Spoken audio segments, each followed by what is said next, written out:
Isang kababayan nating OFW sa bansang Bahrain umaaray na rin sa sitwasyon dahil nga sa nagpapatuloy na tensyon.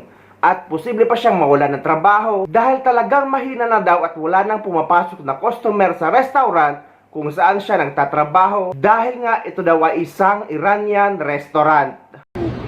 Ang hirap, wala na kaming customer. Ubus na ang customer namin mula nung nagsimula yung gera. Wala na talaga kaming customer. Tapos ilang araw na, nung nagsimula yung gera, ilang araw, mga 14 days wala kaming pasok. Ngayon may pasok nga kami, wala naman kaming customer.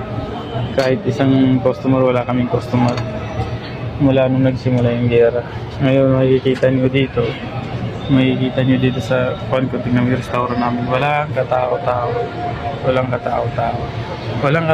Pero alam nyo ba, yun sa katabi namin, dahil kasi nga Iranian kami, yan, Iranian restaurant kami. Pero dito sa katabi namin, napakaraming tao, nakapila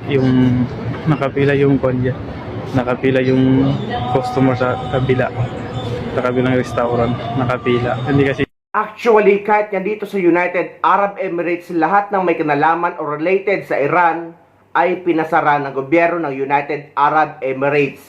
Isa na dyan ang Iranian Hospital na napakatagal na dito sa Satwa, Dubai. At dahil dyan, napakarami ang nawala ng trabaho. At kahit mga hindi nga related sa Iranian company, kagaya ng mga real estate, school, F&B at hotel industry. Dahil nga bumaba na or kumonti na ang tourist dito or halos wala na dahil sa patuloy na tensyon at may paminsan-minsan pang pagsabog dito. Kaya marami sa ating mga kababayan ang jobless or nawala ng trabaho. Kaya maswerte tayong mga hindi apektado at nananatiling may trabaho kagaya sa akin na sa bahay na nagtatrabaho bilang isang caregiver tutor. At pinapanalangin natin na sana matapos na ang gulong ito at bumalik na ang lahat sa normal.